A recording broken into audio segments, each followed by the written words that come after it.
Welcome back to YourRagingGamer. Now, I wasn't originally going to do a video today because I was busy with things that are private and, well, more important than doing YouTube, like getting my driver's license and such things like that.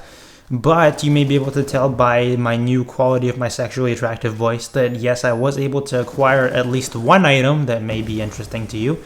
And I was also able to acquire a second item today, and it's pretty interesting to you, hopefully. And I just kind of decided I'll do a little quick commentary giving you my personal insight on them and the very little amount of time that I've actually used the both. And, that's basically all I wanted to do. And so the thing I'm speaking into right now is the Blue Spark Digital. And this thing, I can already tell right now, I just did like 2 5-second recordings to try and see what my voice sounds like. And it sounds absolutely beautiful. Like, comparing it to my deceased Yeti, which actually lasted me just about 2 hours, this thing's audio quality is absolutely ridiculous. Like, it's infinitely smaller, and it only loses like the functionality of changing your pattern of pickup, the way like cardioid, omnidirectional, and things like this that are really kind of useless, because at least on the Yeti, the only function worthwhile using was the cardioid. It loses that function, but everything else is just so good. It still has live monitoring. It has all this kind of cool stuff. It has volume and gain control, and you can also mute it and stuff like this. But it's so much smaller, and it packs such a larger amount of punch in such a small device, I guess. And I absolutely love it about it. And it also comes with its own shock mount. The stand itself is a little bit better because it's kind of a shock mount in itself, because the microphone itself is only held up by springs. And I absolutely love this microphone, at least from what I've used it now. It feels a lot more sort of interactive, I guess, because instead of just switching knobs and not knowing where it goes, this, like at least the volume and gain knob from what I can see, when you turn it, there's actual lights that light up that indicate how high your volume and gain is. And I love that about it, how it's integrated more kind of user-friendliness, I guess. And, oh man, it just looks so funky and cool, and it looks like something not nearly everybody would have as a microphone. And if you compare this to the Snowball, the sound quality is just triple the goodness. And its size is like, well, you could hold this in your hand. It's the tiniest thing you'll ever see. At least the size of the actual processing unit itself is very small, and I've absolutely been amazed by how good the sound, at least right now, sounds.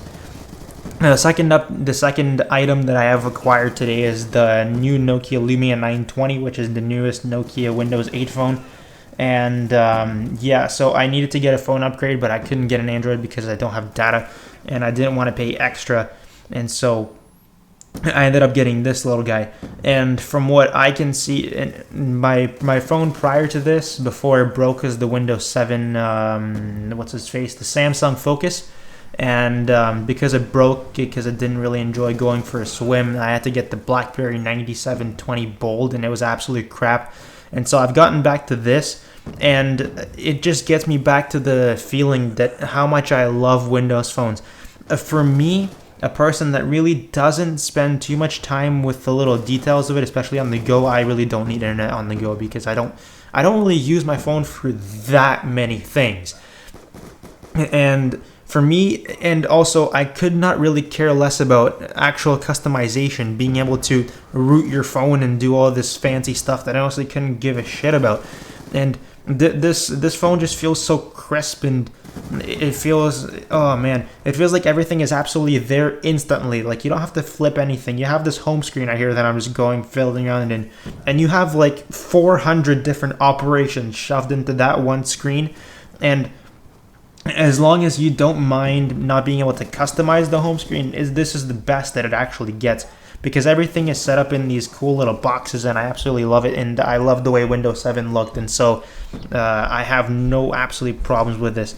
Now, the only deficit that it really has is the complete lack of anything in the marketplace. That's the App Store, for anybody that's not really that doesn't really know what anything is.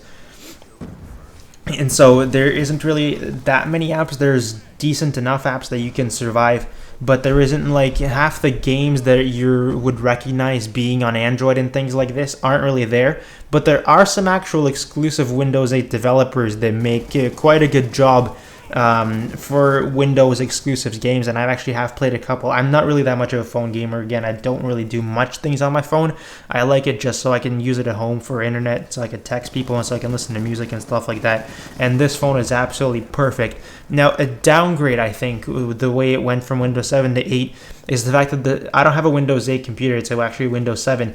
And for this, you need a Windows 8 app on your computer so you can actually sync stuff. And I feel like even though I hated Zune, the software that I needed to move things from my PC to my Windows 7 phone, this is just absolute crap. And I absolutely hate the way things sync. And also because of Microsoft's new stupid Xbox Music, I'm a meticulous organizer when it comes to music because that's just like my #1 passion. And things kind of, as soon as they entered my phone, I noticed some songs were completely gone. And then there's just complete disarray with other things, like some of the songs, some of the albums are recognized as in the Xbox thing, and some of them aren't. So I've got a band where instead of the albums being alphabetical, I've got 2 of them that have been recognized to be in the Xbox store, and they have the dates underneath them, and then the rest of them haven't been. So like there's no actual alphabetical order there. And also some of the songs, some of the albums have parental advisory. Some of they just have that written after them.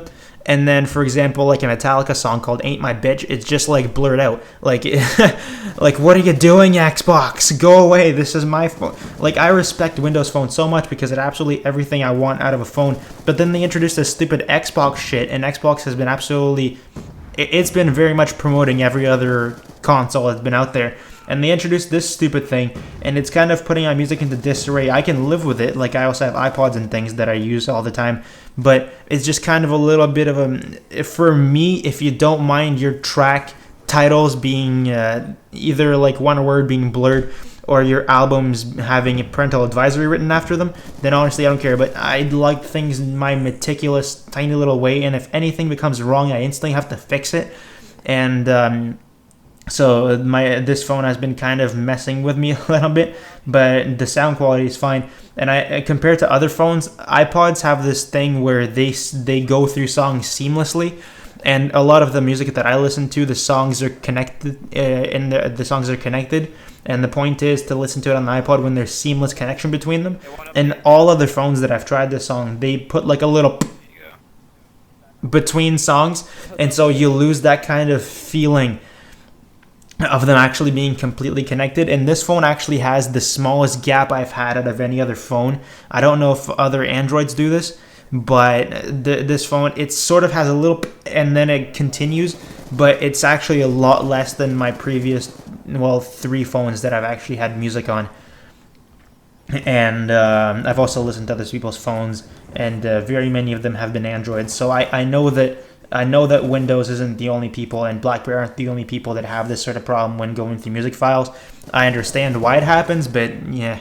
And so this phone is absolutely amazingly connectable. It just does everything at once, and I absolutely love it. And how it's so much, its connectivity, it just blows every other OS completely out of the equation. Front page, you can click one button and just 400 things happen at once. You have everything right there in front of you, just like, oh, I absolutely love it. That's why I adore Windows 8. And I love the OS on the computers, actually. It looks absolutely fantastic. And the Windows 8 phone version actually is very, very stunning. And on this HD, I think it's 1080 screen, it also looks very, very beautiful. And I love how it's very writing-based. I'm not really that much into like all these animations and funky graphics and stuff. I just want the writing to be there. I just want text, facts, things done. And so that's why this phone for me is an absolute killer.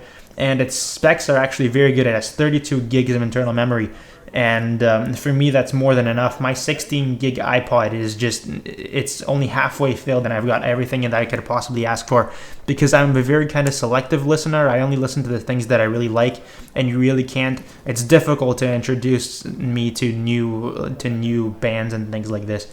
And so, yeah, if you can put up with the lack of customization, And if you can put up with a little bit of a lack of apps, the apps that exist there are completely livable with. You can easily live with them. You can have a perfect phone with them. But just that there's not a lot of games. Things like hill climb racing and bike race aren't on this. But if you're completely up for that and you want a phone that has everything there at once and it's connected to everything, this is the phone. Either the Nokia Lumia 920 or I forget there's an HTC version of Windows 8 phone. Go for those because they're absolutely stunning and brilliant, and I have no other problems with the OS. And so that's all I really have to say. The quick little commentary has kind of gone out of proportion now. It's longer than most things that I ever do. And so yeah, hopefully you enjoyed anything that's been in the background for you. Most likely it's some Call of Duty. I don't really care. And yeah, see you guys later. Goodbye.